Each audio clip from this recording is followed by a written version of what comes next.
Hey, what's up? I'm Joel Madden, and this is Artist Friendly. On this episode, I'm talking with multi-platinum, Grammy-nominated singer-songwriter JP Saxe. Let's go. Smoking on gas, I'm smoking on piff, that's my kind. I don't want no bad times, I don't want to have bad. 3 billion streams. It's too many. 3 billion is a substantial number of streams. It's a highly conceptual thing that I do not know how to emotionally internalize. Yeah, I don't know if you. I agree with that. I don't know if you need to.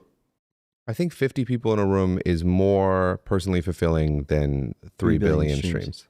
I really try and be careful what I allow myself to lean into the validation of. Yeah, because I crave the fuck out of it. Like I want it so very badly. feels good. Yeah, it's wonderful.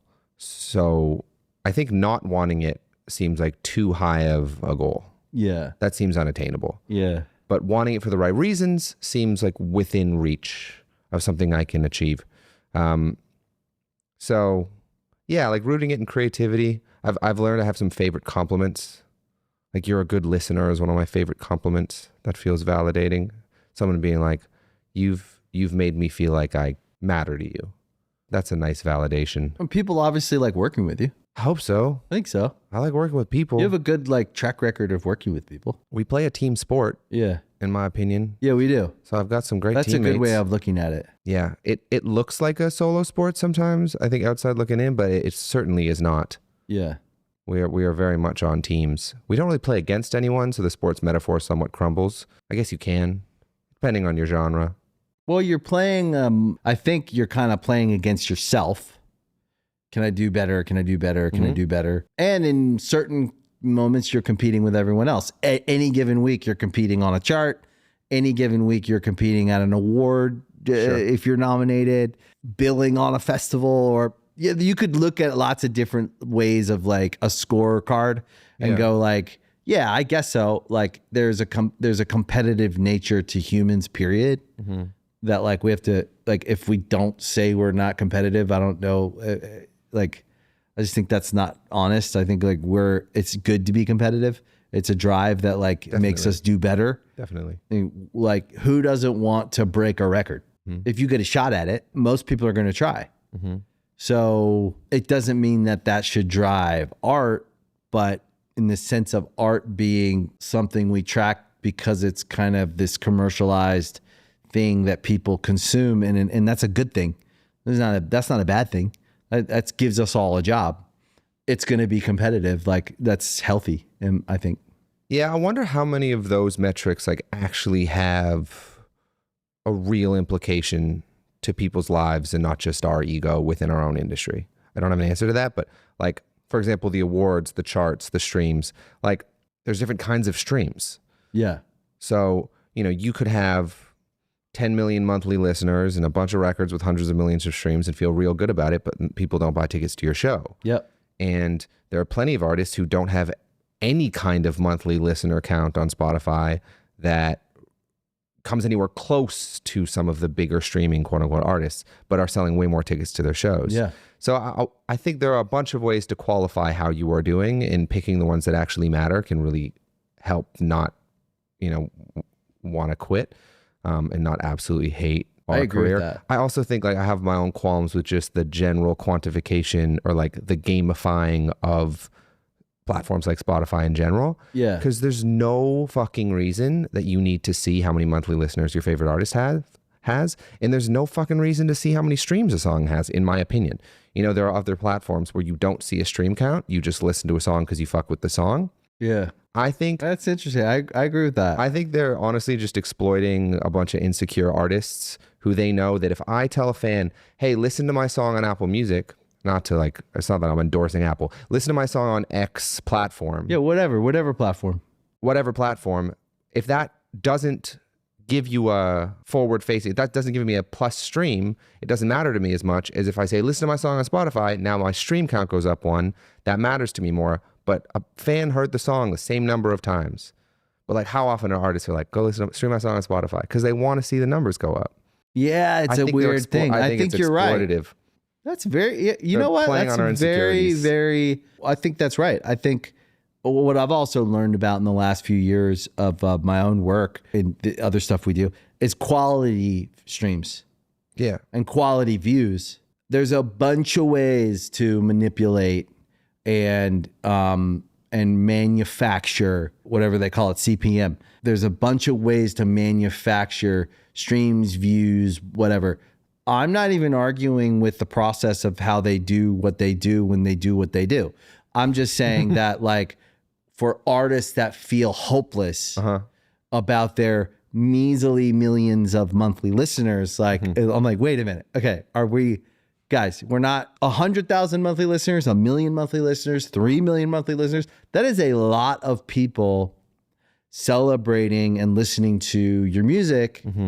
And likely it's very, very quality. It's a quality group. In fact, I would say the smaller the fan group, the more quality the fan group, like Probably. in the sense of their activity. Probably. And as the fan group grows, there's more casual fans, right? So I don't know the sweet spot of the number, but I do know that, like, I see fan groups of some artists that are very active. And then I see fan groups of artists with lots and lots of, like, a staggering amount of monthly listeners, but their core fan group is probably the same size as the core fan group of the artists with the smaller monthly listeners. Probably. So it's interesting, like, if we get into the values of, like, different streams. Yeah. And I don't even want to think about it, but, like, because I think we could spend, like, hours trying to dissect it. That to say, I think there is a lot of validation in any number of fans that are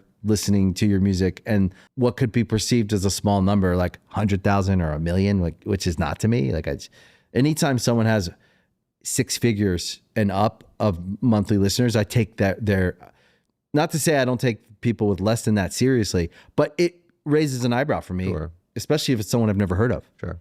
It says something. There's life there. There's, like, a real energy there that, like, I go, oh, damn. I think it's especially in live music, you know, and, you know, artists that are making, it's interesting. So, but 3 billion streams. Would you rather have 1 million people hear a song that you really love, or 1 billion people hear a song that you don't really love? That's a good question. I'd rather have 1 million hear a song I love. Big same. Completely agree. Yeah. I think if you choose option B, you ain't really in this for the art. Yeah, you're in it for something else. And that's okay. There are lots of reasons Lots to of ways build the to kind get of there. life you want. Yeah. And hey, if you want to put food on the table for your family by making art that you don't actually love from a creative place, but you just want to make it work. Well, some people have no artistic perspective. They just want to sing and dance. Which is totally they cool. want to, like, there are truly artists who are, like, performer first, artists, like, creator second.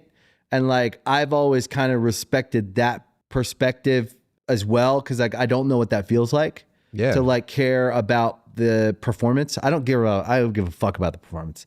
I'll go on stage and, like, I'll think about what I'm wearing maybe, and as a band we'll kind of put together, like, a show. Some people care more about the lights, some people care about the pyro, some people care about the video. I don't care. I care about making the record. And I care about maybe the album art. I care about the t-shirt designs. I do. I don't design them, but I like, but there's aspects of it I care about. And then there's aspects, like, I don't care what the set list is. I really don't. We decide together and then we'll whatever. But, like, some people, like, performance is their art, Yeah. you know? So I get it. Like, the pop stars who didn't write their music, I kind of get it. I have zero judgment for that whatsoever. I But it's admire. different. Yeah, but it's a different art form. Like, Yeah. I admire the fuck out of all kinds of artists who are not writing their own music. Yeah, I mean, me too. most of my favorite singers Didn't throughout write. history didn't write their own music. Right. Like, Billie Holiday's not writing her own music. Ella Fitzgerald's not writing her own music. Like, those are the most iconic, influential artists of the century. Yeah. It's because those art forms were delineated. So we were talking about it being a team sport.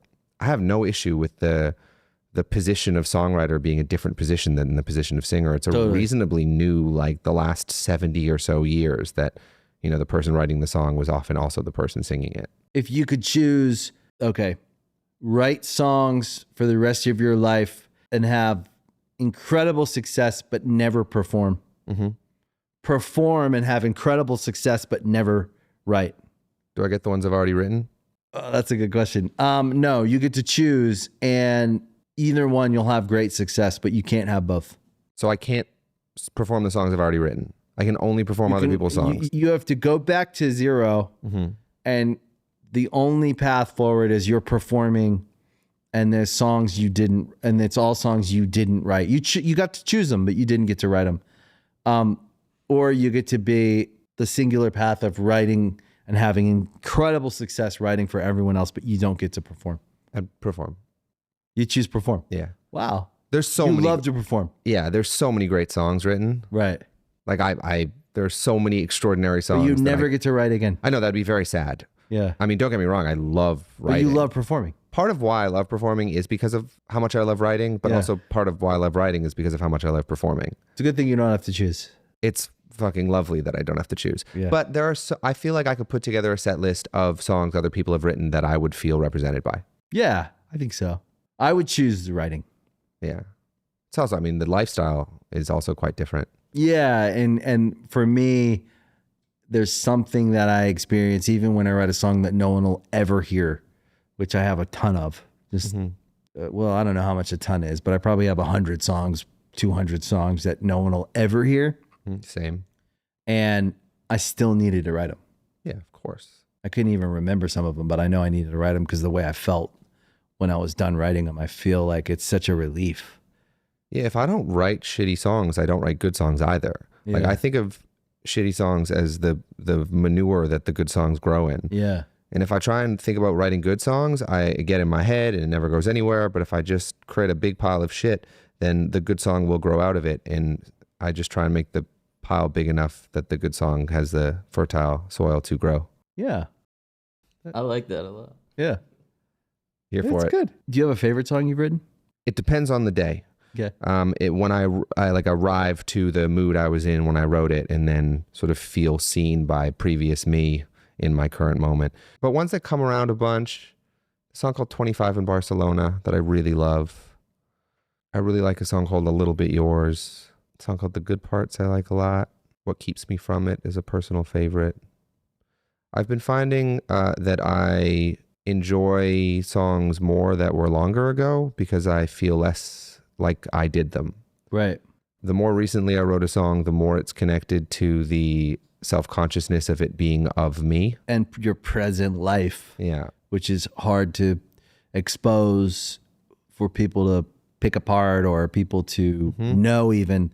You know, a song that makes me feel like red in the face is actually a great song, For sure. but it's vulnerable and Yeah. it's uncomfortable. I don't mind the discomfort of vulnerability. I actually think it's sort of the price of admission for my genre of creativity. Yeah. But you ever like look at a photo the moment it's taken and be like, I hate the way I look in that photo. Yeah. And then look at the photo a month later and be like, wow, it's a good photo of me. Yeah. Because you're disconnected from your present self-consciousness. Right. I feel that effect with songs. Oh, Like wow. I listened to my first EP. I'm like, wow, like it doesn't feel like me anymore. It was a different version of me. So I get to listen to it somewhat objectively and be like, wow, I really like that writing. And then I get intimidated. I'm like, wow, did I get worse? Is my current shit way worse? Fuck, I'm getting worse. Yeah. And then my friends are like, no, like you've grown as a writer. This shit's better. But it's hard for me to look at it that way because I've done it as the version of myself I currently am. Yeah. How often would you say the version of you changes? Every 3 years? 3 years sounds about right. Yeah. 2 to 3. Sounds about right.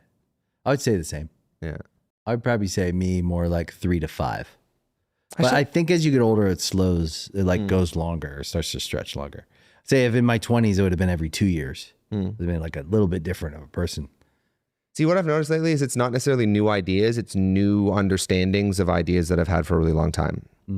It's not some new concept. It's new understandings of the same concept. Right. Just like it's not new people. It's new dynamics with existing people. That's kind of been my whole shit this year, is that like less new things, more new approaches to what's there. Yeah. That's like kind of the age you're at. It's like a very like your 30s kind of start to, there's an understanding. That's the 20s is it like builds that. Like the 20s is experience. And like the 30s becomes more like of an understanding of like all of it. Yeah, like I felt like the last 12 years I was accumulating a lot of life. Yeah. A lot of experience, a lot of art, a lot of people. Now, still lots of accumulation to be done. I intend to go on all kinds of adventures. I lead with curiosity above all else. But I'm definitely doing more sifting now, more like sifting through. It's like, all right, like I'm surrounded by a lot. Let me figure out like how to really make this mine. Yeah. You were born in DC? Yeah. Is one of your parents in the military or the government? My mom worked for the State Department. Oh, wow. Yeah. So you have a real insight into like government. Well, she worked for the Spanish department. So she was part of the program that whenever a State Department employee was positioned in a Spanish-speaking country, she was part of the school that taught them in both cultural and language literacy. Oh, wow. My mom grew up in Cuba and spent most of her life in Peru. Wow. That's amazing. Yeah, she was amazing. Yeah. She passed a few years ago, and so much of the best parts of my life have been in pursuit of a continued relationship with her. That's really nice. It's hard. How long ago did she pass? 2020. Was it sudden? No, she had cancer. I was with her in the hospital when she died. It was right after If the World Was Ending came out, which I only say because my career really meaningfully took off right after she died. And grieving in the midst of success, grieving while my dreams came true was a strange process. Well, yeah. How can you enjoy it? Because, you know, something like that, especially if you were young, I mean, you were 25 or 26, but it's fucking young. Yeah. And I take it you guys were very close. Oversimplification, yes. Right. She really struggled with addiction for most of my adolescence.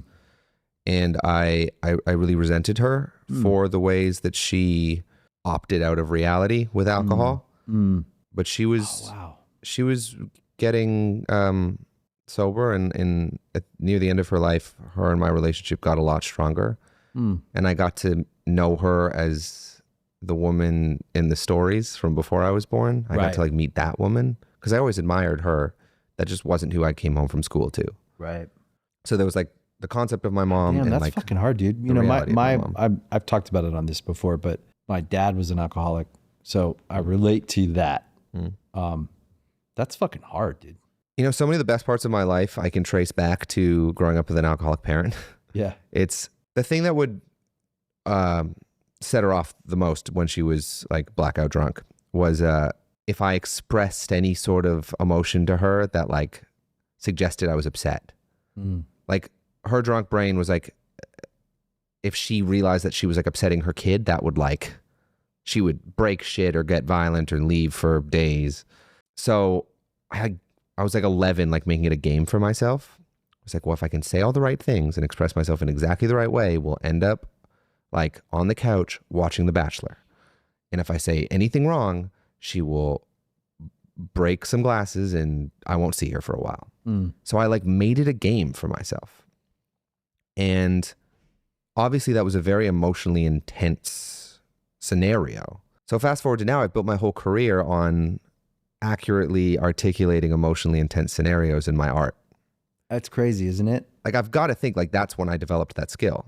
100%. Yeah. You became an expert in your own awareness of what you were saying, what you were doing, how you were saying it, and when. I mean, if we zoomed out and just like without, first of all, you may not feel this way because you lived it. And what we have to do to live with something is we have to accept it as not that bad, right? Because it's the only way we can live with it. I'm the same way. I had a lot of trauma that I was like, you know what? It wasn't so bad because it made me this and I made me that. But it's painful to hear, right?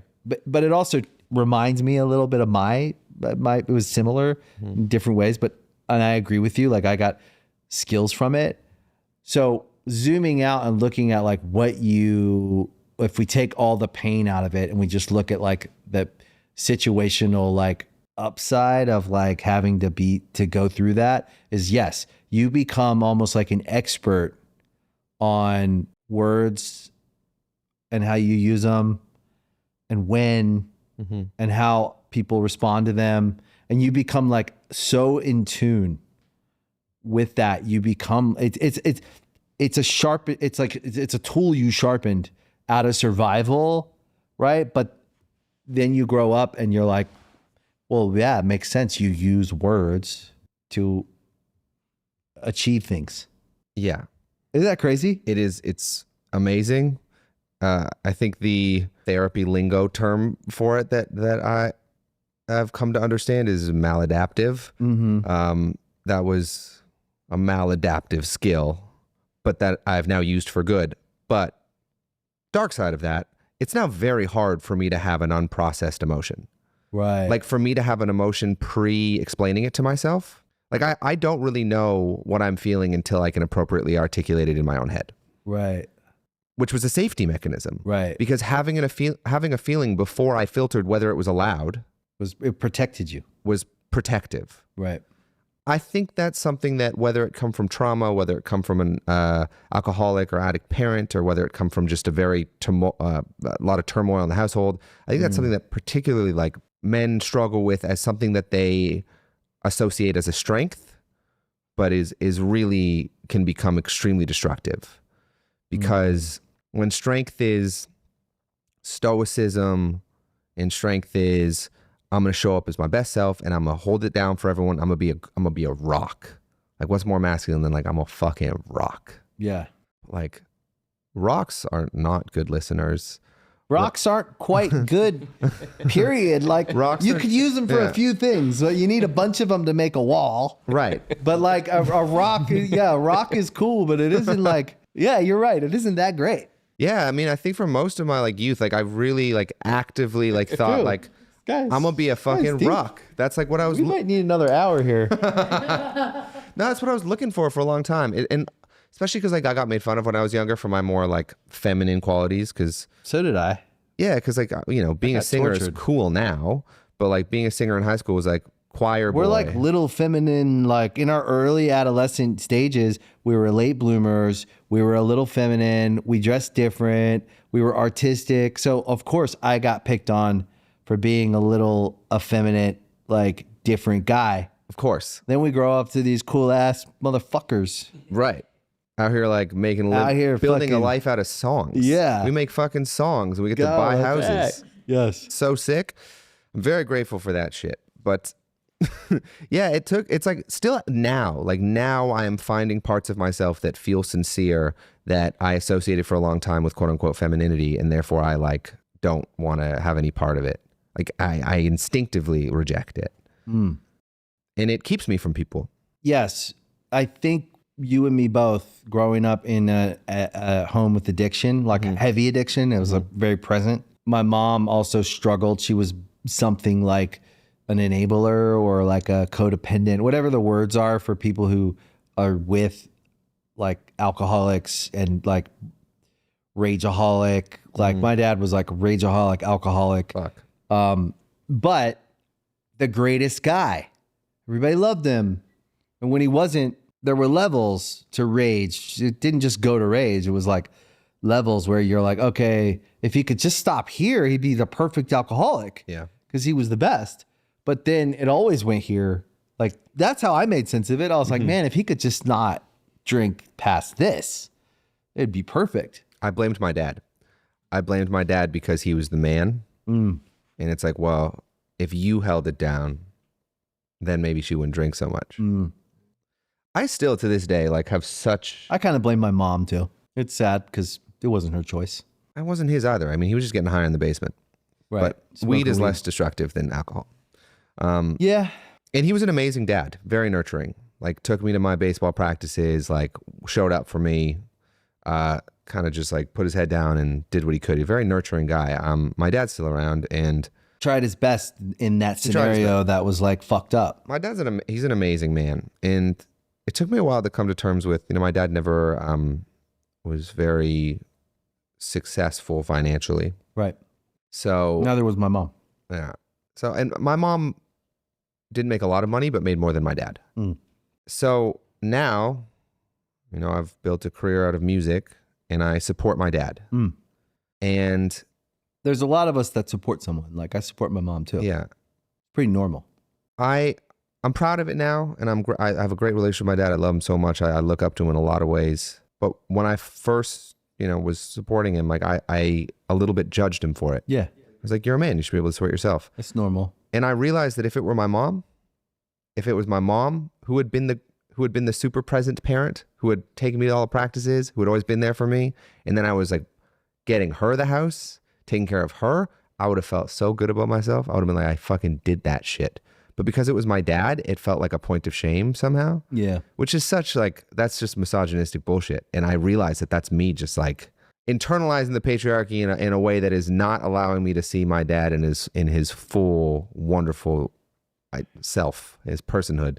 Oh, did you feel good about supporting your mom? Like, I must have felt good. Yeah. No, listen, I think it's, do I? Yes. Do I think it's complicated? Yes. Sure, complicated. Do I think it has anything to do with anything other than the complications of a parent-child? Do I wish I had one parent who I could go to that could give me advice?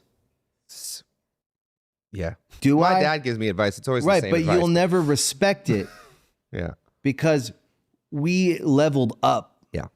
And so if we stayed somewhere in and around where they live, what they do, success and achievement is a real thing.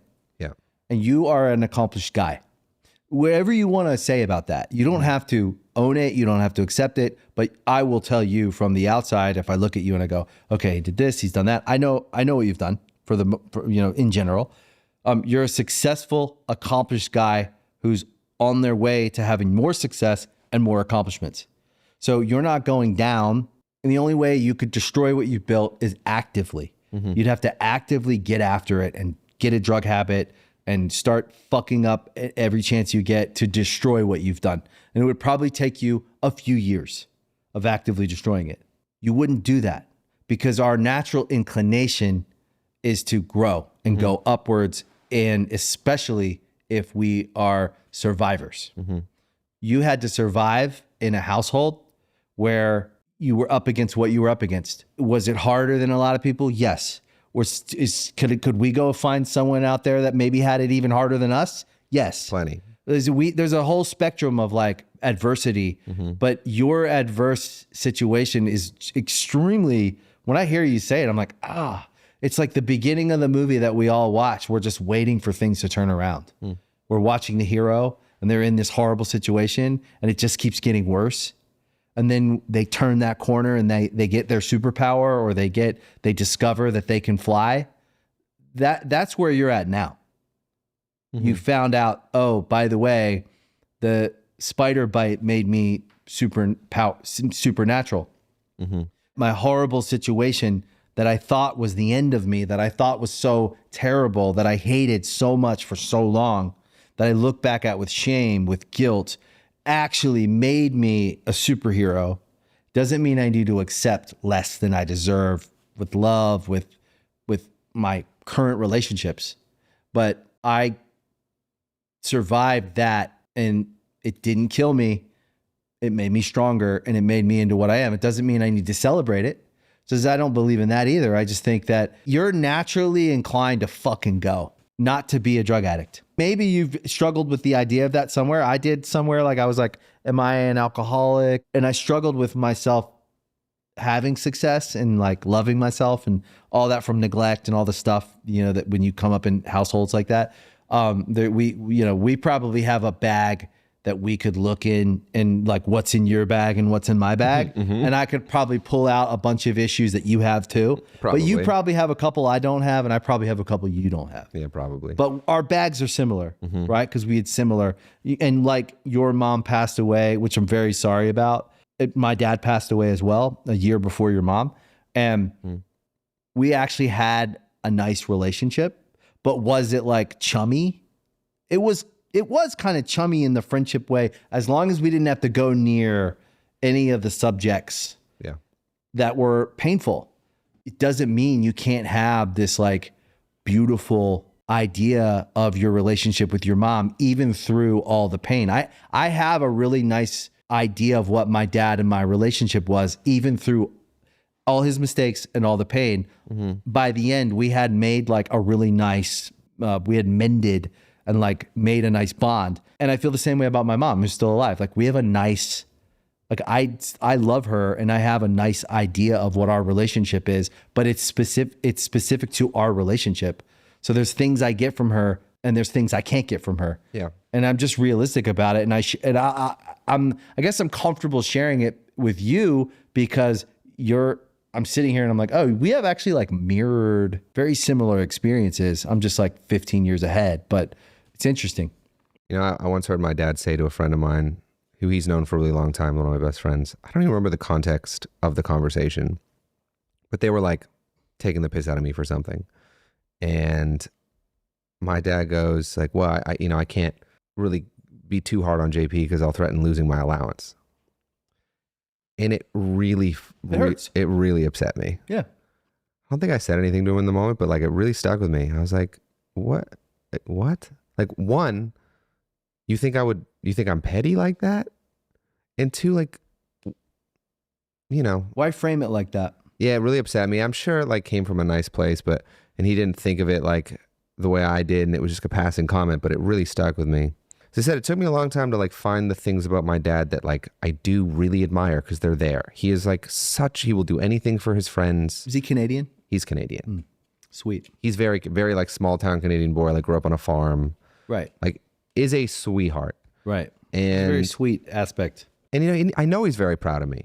His phone background is like a picture of me at Madison Square Garden, like opening for John. And of course he is. I could tell you that as a father myself. And he shows up for everything. Mm-hmm. And honestly, like one of the things that I love about my dad in my life is I love seeing what I'm doing through his eyes. Right. I do enjoy that. Now, I struggle with like listening to him talk about what he wants to do because it's hard for me to believe that it'll ever happen. And then I have to have my inner voice being like, why is my internal voice like such an asshole to my father? And I hate that.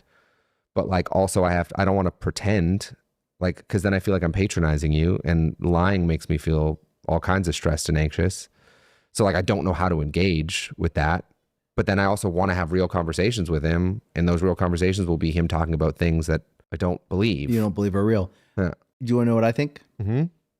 I do. I think growing up in a house where someone is actively being dishonest, addiction, takes dishonesty to survive in addiction. So we all have to be a little dishonest. Like we all have to pretend a little bit.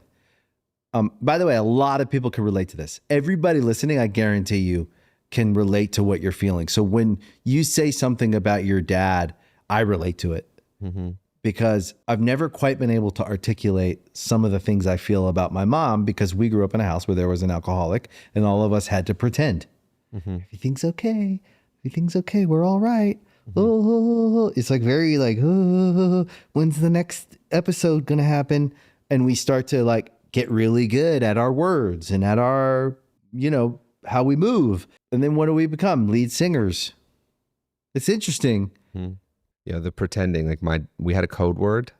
If I got home and my mom was already completely blackout drunk, my dad would say the word Aruba.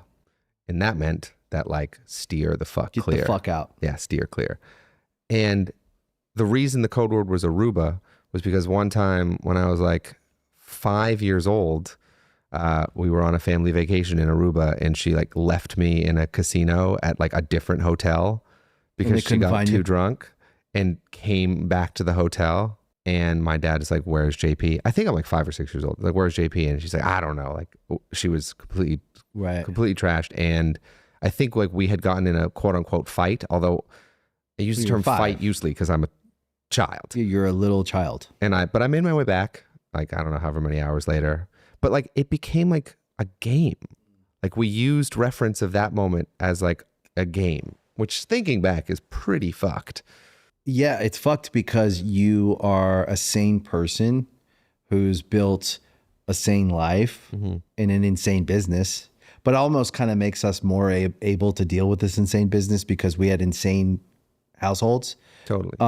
But you also, as a grown up, you see a 5-year-old and you go like, you were not equipped to deal with any of that, and you shouldn't have had to. No. And you didn't choose any of that. And any like the idea that like you guys we had similar things. Like, so to think that you guys had a code word it's hard to acknowledge how painful that is because you had to live through it. And in order to live through it, you had to stuff the pain down and go, it's actually not that painful. There's worse. I can take more pain. I actually can do it. And then you also have to reconcile your love for your mother, right? It's different. It's like, so it's very hard to even talk about, I find, when I can't explain it perfectly to everyone. I still feel guilty speaking ill of her. Right. Because I admire her. She was an amazing woman. And you love her. I do. So there's aspects of her. And that's the problem. That's the complicated thing. I feel bad when I tell the truth of my mom and dad because I love them. But the truth is the truth. And then there's what we had to live through to survive. And then the story, we made it to ourselves to live with it. Otherwise, we would be drug addicts ourselves. We wouldn't want to be in reality. We wouldn't want to live in reality if we had to recount the trauma and all the bad things. Because I know when you tell me at the very top line, if you just tell me the top line, because we're really just brushing on top line here. We're not going into the depths. If you wrote a book and you recounted the details of the first 10 years of your life, I remember so little of it. But if you went in and you really, if you watched the movie, But yeah. if you had video footage and you watched it and the details are pretty gruesome in the sense of if I compared it to my kid's life, they have two parents who are trying really hard to raise them. Neither one of us have drug problems. Neither one of us put anything before our parenting. And it's a much different reality. It's beautiful. It is. And it's nice to be able to give that to someone. Yeah. And I can say, thankfully, the only reason I know what I'm doing as a parent is I'm doing the opposite of what my parents did. I mean, maybe the reason that you're able to look at someone doing something that you see as harmful and graciously look for why they are doing it and where they're coming from is because you have a lot of practice looking at someone you love doing something that harms you. Me straight up. Thinking about why they are doing it and why they got to a place to harm you and then showing them that grace anyway. And being passive, which is good sometimes and bad sometimes. Why would we cover ourselves with tattoos? Well, I don't know. There's a lot of theories of wanting to feel or wanting to hide or whatever. But the crazy parallel of our family lives, it's interesting because the story with your mother ended sadly, but well. Seemed like you loved her. Yeah, I mean, the end of her life, we were building a different kind of relationship. And honestly, mourning my mom is more about mourning the relationship I thought we could have had than the relationship we did. That's exactly what I got to through some work. I thought I was so sad about losing my dad, but what I realized was the grief was for what we never got to have. Right.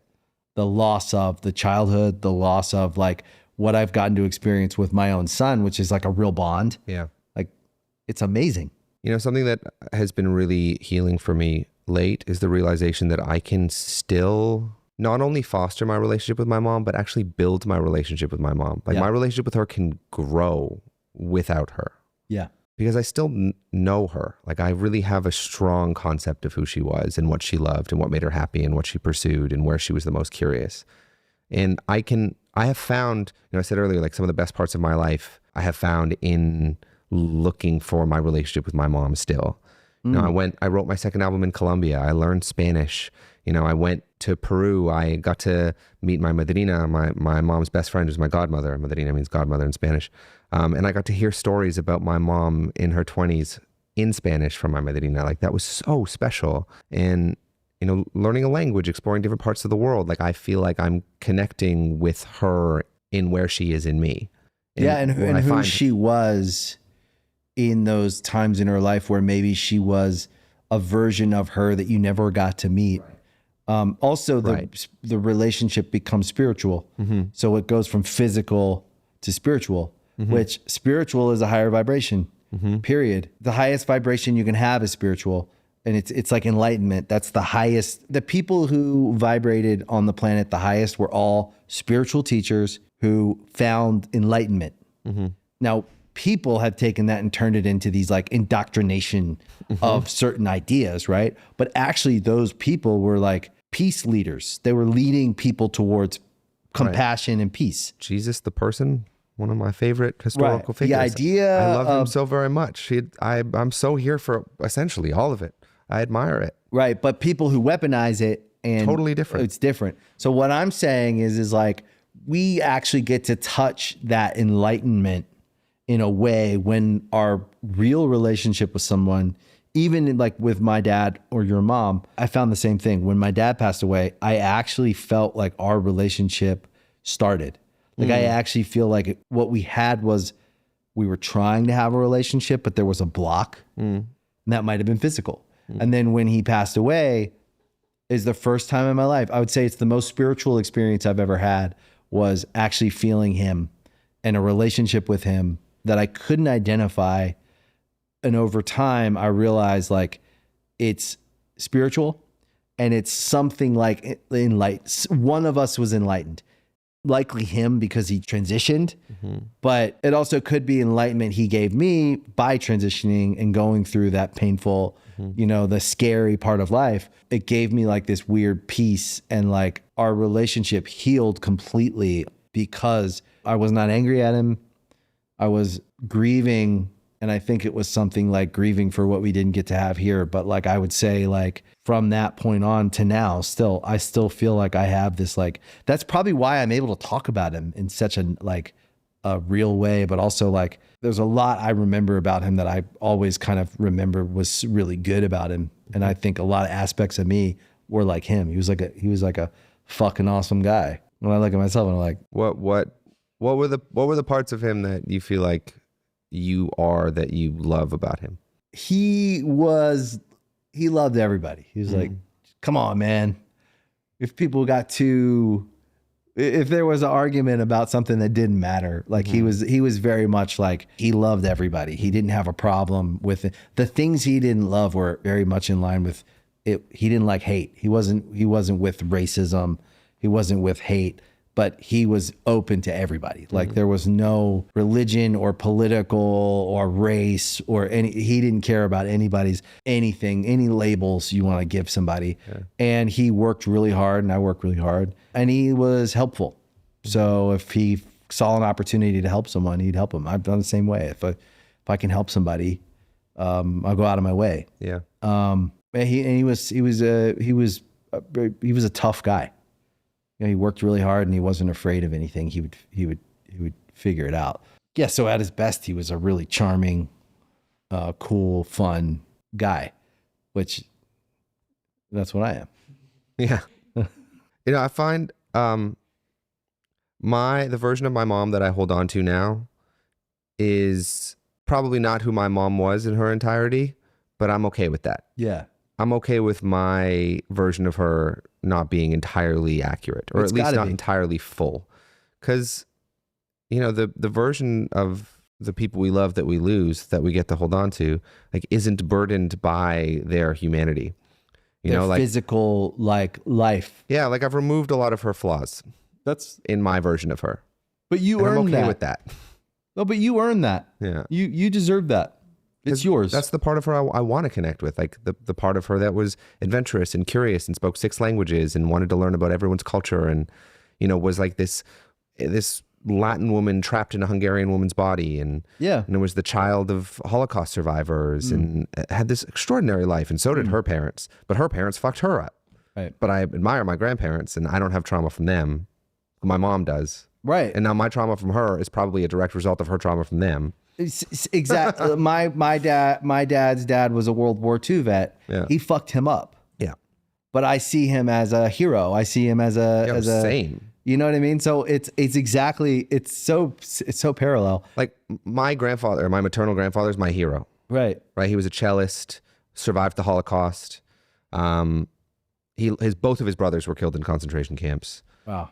And he had a life in music. Like, he was my example of what it means to live a life in music. He was in classical music and very different world, but still, like he made the idea of I'm going to pursue music not seem totally insane. Yeah. Because he did it.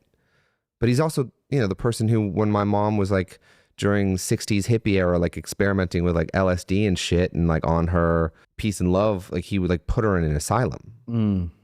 Like one of those like really scary like asylums where they were trying to like completely break you down to your core and then build up a new, like super, super twisted shit. Trauma. And he did that to her. Right. But he's my hero. Like, you know, we all contain multitudes. Yeah, well, yeah, my granddad would have, you know, he had PTSD. Yeah. He came from the, you know, the war, and would beat the shit out of my dad. My dad didn't beat the shit out of me, right? There was levels to how bad things were, but yet he was a hero. He was a vet. He was a hero. And so, like all things, the truth is so complicated. But you're right, is that you were the mother that you remember. You decide what parts of the story to tell. Yeah. Because that's part of honoring we are standing on their shoulders, regardless of their flaws, regardless of what they did to us. Shaky the shoulders may be. Yeah. And somehow, some way, we gained something, and they did their job. So much, yeah. Like, they did their job. Their job was to put us on this planet, and some people do a better job in one area or another. When it's all said and done, my mom, your dad, your mom, my dad, we are standing on their shoulders, for better or worse, flaws and all. And what the story we tell of them has to be one that we, especially us being songwriters, we have to romanticize the parts and accent the parts that we think are the most important. And the rest we can discard, as long as we go. The only thing I'll say is the work I've done, the inner work I've done, has been healing. And those parts I had to address. But once I got through accepting the pain of things I didn't even want to like think about, I could let them go. Yeah. And I can remember my dad how I want to remember him, and he deserves it. There's certainly, like, I don't think he did anything with ill intentions. I don't think he was trying to actively like hurt us. Yeah. I think he could never beat that thing. Yeah, I mean, I feel the same way about my mom. She was never trying to actively hurt me in any way. She was trying to escape herself, her own pain. And I was I was caught in the crossfire of her trying to escape herself, because alcoholism was a way of escaping, and the memory of her is not trying to escape anything. So I don't have to consider that. And at her best, it is that memory. At her best, she loved you like so much, more than anything. The last thing she ever said to me was literally that. The last thing she ever said to me was, "I love you more than anything in the world." I was walking out of the hospital room. I was with her after this, but she was not conscious anymore. But the last words that I think her last words were, I was the last person to leave the hospital the night before she died. And I'm walking out, and I was like, "I love you, Mom." And then she doesn't answer because she's like totally out of it. And I just kind of jokingly, I was like, "Hey, I love you, Mom. Say it back." She like wakes up for a moment. She goes, "I love you more than anything in the world." And then closed her eyes and like died maybe 12 hours after that. Because she did. No, I believed her. Yeah. I believe her. You mentioned the work you had done to grow through that. Like, if you don't mind, I'm curious, like what is that work? I love that you asked that, because it's like my favorite thing in the world. One is therapy, just relentless. I would say my therapist is something like he is a clinician. He is like a clinical psychologist and probably a psychiatrist and probably everything else, because he's a very learned person. But he's also like a kung fu master. Ooh. And he's interested in a lot of things. So I would say he has a very kind of like work-based approach to like every aspect of life, not just, yes, we go back and we figure out trauma and we actively try to heal, but we also like are talking about my everyday work, family, marriage. So we're dealing in the now, but we're also going back and like working on things. So I love therapeutic work. Yeah, I needed it extreme. I really needed it. And then I found through that, all these other areas of my life started kind of emerging as important, like my physical health. So I see that as therapy. I see, for sure, working out and eating right and all that is part of my therapy. It's part of my work. Like my own physical like relationship with myself hasn't always been healthy, but now I'd say at this stage in my life, it's one thing that I really address all the time as like important, just like therapy.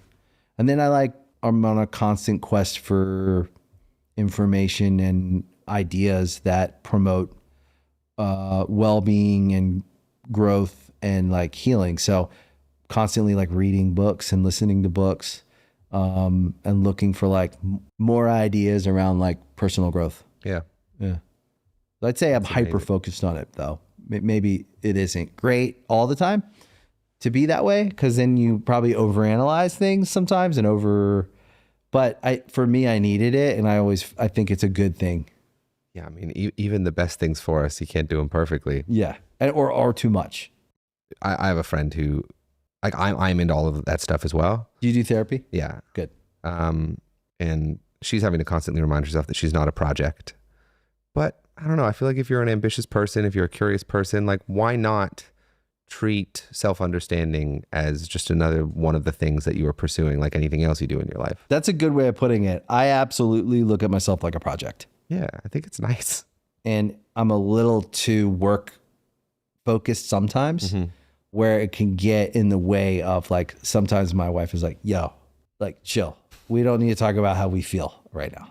But like, how many wives in the world would love to have the opportunity to say that to their husband? It's great because we have a balance, right? Because like, you would imagine, you would see me and Nicole and you'd be like, oh, she's the one who's probably asking how you feel. I'm the one who's coming in heavy with the, how do you feel about that? How does that make you feel? And sometimes I'm not. Like, sometimes I'll go dark and I'll revert back to some like old thing that I'm still working on or whatever. But like, she's so naturally who she is. She's working on herself too, but it's like a different way. Like, it's more natural. Like, she just is very organic. She just is naturally herself. And she's been through stuff, but she's just got a much more natural, like me, I'm like force. Something my girlfriend has helped me understand is that my ability to articulate my emotional fuckery has superseded my ability to navigate my emotional fuckery. Yeah. That's a good thing to realize. And she's called me out on that shit. She's smart. Nice. She's very smart because, she spends enough time with me and she knows me intimately enough to know that just because I can understand what I'm dealing with does not mean I have figured out how to deal with it. Right. That you're even dealing with it.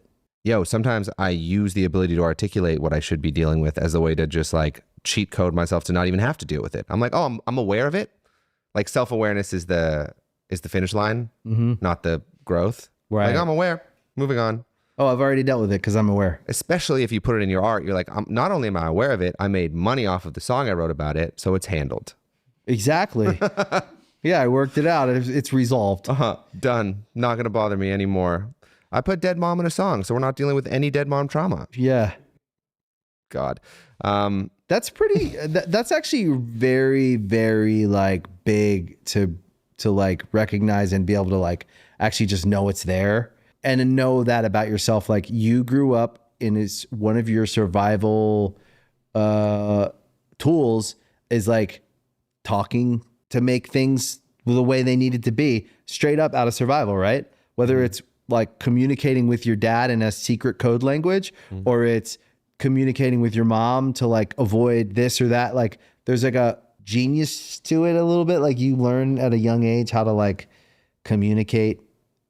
And so of course, as an adult, you're going to have like probably like a superior ability to communicate and talk your way around anything, including talking yourself in and out of things without. I have to be so careful about that shit. Like, I have to constantly ask myself, is this actually a good idea for me to do?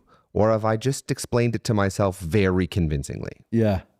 Like, I sometimes I can't tell, because in most scenarios, if I'm making an A or B decision, like, I could make a convincing case for A or B. Right. In the whole trust your gut thing, like, which one? Yeah. Like, there's at any given time, like 10 to 15 different intuitions going off simultaneously. Yeah. And which intuition is truth and which is fear? Hard to tell. And in relationship to what? Right. Because it's a personality thing with when you're growing up in a home with somebody who's got personality disorder, essentially, like, that's alcoholism can be like you're dealing with 3 different, 4 different, 5 different people, depending on which kind of drunk they are any given day. But it's not just sober and drunk. There's different kinds of drunk. Yeah. And you don't realize that you're relating to like different, my mom struggled with some mental health stuff that, you learn how to like be different people. And it's not just 2 different people. Totally. It's like 5 different people. Because you want to fit into whatever will create peace. Yeah. Growing up, like the goal was shit is chill. If I can, whoever I need to be for shit to be chill, like chill before honest, always. Yeah. Honest is a risk. Chill, I can finesse. So now, 31-year-old man, like to this day, like if I don't check myself, my goal in most scenarios, especially with people I love in close scenarios, is who do I need to be to keep shit chill? Right. To not have conflict. Yeah. Yeah. I'm similar. very, very conflict averse. I've been working on that actively. Yeah. Sometimes I like overdo it. Right. Sometimes I'm like, okay, I'm leaning into the conflict. Over the top. Way too much. Let's fight. Like that was too much. Yeah. Okay. Because I don't know where the healthy is. Like, oh, I need to be sincere, but I also I want to accommodate other people's emotions. I also like usually can understand where someone's coming from. And if I can understand where they're coming from, does that mean I have to accommodate where they're coming from? I think it's really easy in relationships often to misunderstand. It's been easy for me to misunderstand the ability to understand where someone is coming from versus the responsibility to then accommodate that thing. Like, oh, I get why you're doing that, and therefore I'm going to just like acquiesce. I'm going to deal with it however I need to. But just because, what the words I'm looking for is, just because you understand it doesn't mean you have to accept it. Right. You can separate what you do after you understand it. Yeah. To me, if I can understand it, it means I have to accept it because I know where it's coming from. That I'm really working on. It's a good thing to work on. I think that you're ahead of the game though. Thanks. Well, I would say like where you're at, even just your age, is where I was when I started therapy. And I think you've probably been in it a little longer than this. You've probably been in it a few years now. I started it so I could tell women I was in therapy. Right. Because it just like felt sexy. Yeah. Like I really wanted to like he's working give on green flag. But then you got into a long-term relationship. Yeah, I haven't been in therapy in a while. Yeah. How long have you been with your girlfriend? Just over a year. Oh, that's good. Starting to get to that point where you're like, oh, okay, it's sticking a little. Might work. We like her a lot. That's good. Where's she from? Toronto. Oh, we that's met great. in New York, but she's from Toronto. I've never felt so allowed to say the wrong thing and take it back. Yeah. Like she interprets me very generously, and I try and extend to her the same. I would say the same thing about my wife. She's very gracious with my, like, I can take stuff back. She lets me. That's so huge in relationships. Like to be able to like say the wrong thing and take it back and have someone to be like, oh, that's not what you meant? Okay. Yeah. And even just like, she really means it. Yeah. Like if I say, hey, coming back in the room here, can I take that back? Yeah. And she's like, yeah, you can.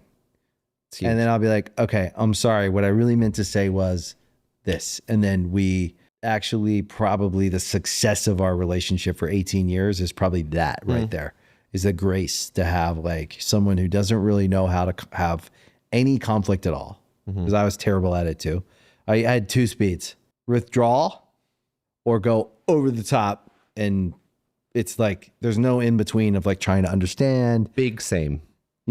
Big same. It's like go all the way over the top or completely withdrawn and we're not talking about it. And I'm never, so to have someone who's like patient where I can go, hey, can I get a do-over? She's like, yeah, you can.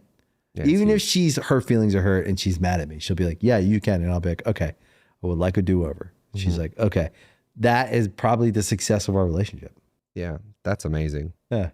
The whole most generous interpretation thing too is really nice. Yeah. In my current relationship, like not seeing what your partner does through the lens of your own insecurities. Yeah. Like seeing what your partner does through the lens of, this is someone I love and they mean me no harm and they only want to take care of me and love me and see me. And exactly. So if I'm interpreting what they're doing as to me not that, let me check on myself a little bit. Like she's so good at that. She's grounded and she just knows herself, and it's been fun to love her. I like doing it. That's great. I'm looking forward to continuing. Takes a few tries to get to that place in your life where you're like, wow, I could actually have a decent, healthy relationship with someone who there's room here. I always thought I had more work to do on myself, but she works on herself, and she's, it's both of us, but I think it's nice when you get to that like place. So do your fans know how much shit you've been through? And when I say that, it makes it sound like it's negative. I'm not saying, so I'm not like summing your life up, but I'm saying like your story is like, I know it because mine's similar. Like, and I only know now how if I wrote a book and you read it, you'd be like, fuck. Mm-hmm. That beginning of the book, fucked, bro. Like, it's fucked up. Like, how did you survive that? Mm-hmm. You're like, I just did. But I'm careful to say it because I don't want to disrespect my parents because I love them, and sure. I don't want people to remember my parents in a way that makes them look bad, because there were aspects of it that I still hold dear. But all I'm saying is I guess, do people and do your fans know like what we've talked about? Do they know like what you've been through? In detail, probably not, but I would guess, and this might just be my inclination to discredit my own shit talking, but I would guess if you put me in a huge room with everyone who's listening to my music, I'd probably, and you were to arrange us by traumatic childhood, I'd probably be right around the middle. Right. I mean, from the squad that I've met around the world, like, everyone's gone through some shit. Yeah. I think it's, whether consciously or not, part of the reason that we've been drawn to one another. Right. I think people are coming to the concerts because they are overthinkers and overfeelers at the same time. And I think you likely arrive at I have too many feelings and then too many thoughts about those feelings. Mm-hmm. I'm not the analytical or the hyper emotional. I'm somehow both, and it's exhausting. I think that's kind of the demo. Mm-hmm. And I think you likely arrive at that because of some shit that you've gone through. Mm-hmm. So to answer your question, are they aware of it? To some degree, yes. I've written about some of it. I've never like gone into it super in depth. I'm starting to do a little bit more because it feels like part of my own healing process to be more communicative about those things. Well, you don't lead with it. I don't lead with it because I genuinely don't feel like I've gone through more than the average person listening to my music. I think I'm probably right in the middle. Right. Like, I mean, I'm sure you've had plenty of experience with, you meet fans at shows and you get told really personal stories. Yeah. Which is beautiful, and I'm grateful for that. And I think it's very human. It humbles you.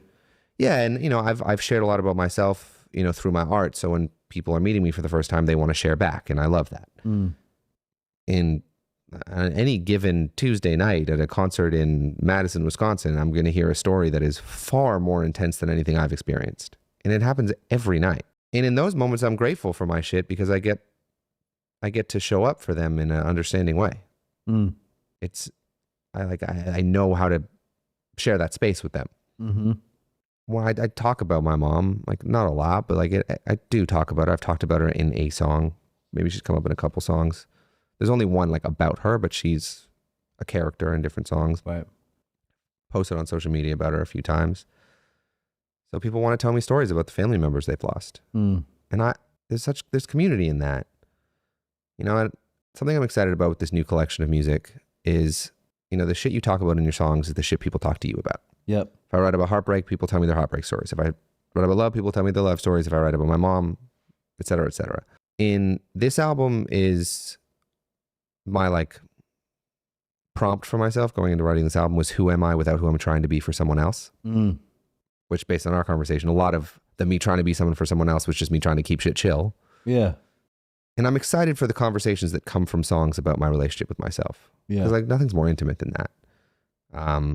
Songs about my relationship with my masculinity, with my grief, with my, who am I apart from who I thought I was supposed to be? And what's my responsibility to a previous version of myself's idea of who I was going to become? Like all that shit. I'm excited to see what those conversations turn into. You have a very like intellectual side to your music. I was looking at, is there already a single out? The first one came out. The second one comes out this Friday. Right. Well, I don't know when this is airing. Smartphone Make Me Dumb is single number 2. I like that. Smartphone Make Me Dumb? Yeah. I like it too. Yeah. It does feel like they make us dumb, doesn't it? Yes. Like we become dumber. So fucking having dumb. These things. Brain mushing material. Yeah. But you have 2 EPs. Yeah, the album is in 2 parts. Okay. That's cool. I like that. Yeah, it's like a little bit because I don't trust anyone's attention span, myself included. Yeah. Like I love those songs so fucking much and I can't listen to all 15 of them. So right. You split them up. I think that's smart. It's more fun. Way more fun. Yeah. It's a coursed album. Yeah. It's pretentious. It's like a tasting menu. And do you Or like them more both cursing. equally? No. I like the second one more. You like the second one. So you're releasing the first one, I like the first one. but you like the second one more. That's funny. I mean, don't get me wrong. I love the first one. Right. But my current favorite songs were on the second one. Okay. Are they just later? You just did them later? Or Yep. Okay. Exactly. Right. I don't know. The first one is like, if I were to summarize, the first one is me articulating the fuckery, and the second one is me trying to navigate it. Right. Like, there's no answers on the first one. The first one is just like me is the awareness. There's a little bit of an effort made at understanding on the second one. So it feels a little bit more healing, which is my vibe at the moment. That's good. Where you're at with these EPs, do you feel like you've arrived in your own, like, artist development's a funny thing, right? We start and we release music. It's pretty honest. It's like we release where we're at the time. Do you feel like you've arrived as an artist to a place where you feel like you have fully realized your sound? Yeah, fuck no. Okay, that's good. I was watching an That's interview. kind of exciting to hear that, actually. There's a cellist named Pablo Casals who's like an innovator of the cello, and he did an interview at 90 years old, and he was at that point already the most famous cellist, like objectively considered the best ever. He did an interview at 90 years old. The interviewer asked him, you know, I know you still practice every day. Why do you still practice every day? And he goes, I think I'm still making progress. I love that. You know, I almost named my album Jonathan. Well, the first album, the first half I almost named Jonathan. The second half I almost named Percy. That's the J and the P. And then What do your friends call you? JP. Truly no one calls me Jonathan. Okay. I liked the symbolism of, you know, those are the names before I was who I was. Those are like, it's my identity pre me deciding my identity. Right. I liked that symbolism. And then I became quite terrified at the self-titled album as giving the art a name of me rather than the art a name of the art. Right. So then I changed it. Also, it might people calling you by a name you don't want to be called by. Also, being called Jonathan would have sucked. That's like for the doctors only. But yeah, I think like a self-titled album's scary because it's like, this isn't my identity. This is me making something from my own experience. But I don't know when experiences becomes identity is a larger question. But now the first one's called Articulate Excuses, and the second one's called Make Yourself at Home. That's cool. I like it too. It explains too what you said. Yeah, and I like Make Yourself at Home as a phrase because in the song I repeat it a bunch of times. You know, when you say a phrase a bunch of times, you start like it starts sounding like a different thing. Yeah. So Make Yourself at Home, obviously first read the phrase someone walks into your home, make yourself at home. But also you put a little space between word 2 and word 3 and you get make yourself at home. Yeah.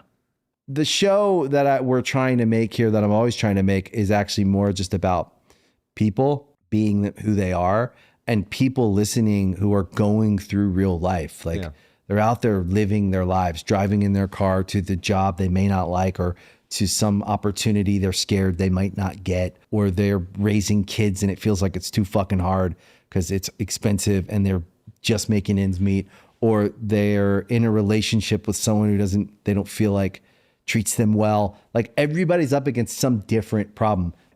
And so what I see over here is a success story of someone who went through something hard, whether you want to believe it was hard for your own, you know, you have to live your life by telling yourself whatever you have to tell yourself to survive. I'm telling you, as a person who is sitting across from you as a peer, if we're just talking about music, you've succeeded. To know what you succeeded despite makes it that much more inspiring to me and interesting to me to go, God damn, this kid fucking really got out there in the world and did something with himself. I feel like after talking to you, I just really have a different insight in a real way of like this, of you as a person and your music. And it makes me, number one, really proud of you. Thank you. And happy for your success. Thank you. Because you've had to work really hard to get to where you're at. Hey, well, I very much appreciate you letting me kick it with you all this time. And I appreciate the purpose that you bring to doing this show with wanting fans to have an experience with the real person who's making the songs that they like. Because I think, like you said, it changes the way you experience the song. And I hope anyone listening to this who, whether they haven't heard my music or hearing it, and maybe they'll take something from your like bag and like that they relate to, and then it'll help them get through some stuff in their life that just feels tough. That would be lovely. Some relief from the tough aspects of life, which are there. Okay, so the record is March and April. Part 1 April, Part 2 June. Okay. Part 1 April, Part 2 June. Congrats, man. Thank you. Are you still writing with other people and writing songs? All the time. Okay, cool. I love telling other people's stories with them. Yeah. It's like different characters. Do you have any songs coming out with other people? I hope so. Yeah. I mean, honestly, because I was touring for like a year and a half, it's been a sec since I had like the last two things that I was like super proud of that came out with other artists were the Sabrina Carpenter album and the last Louis Capaldi. Oh, I love Louis Capaldi. Me too. To your song, Wish You the Best. Yeah. Yeah, we did that one together. Oh, wow. I love that song. He's dope. Yeah, honestly, we wrote it the day we met, and I've always been such a fan of his voice. Yeah, I just think he's a motherfucker who can sing anything in the world.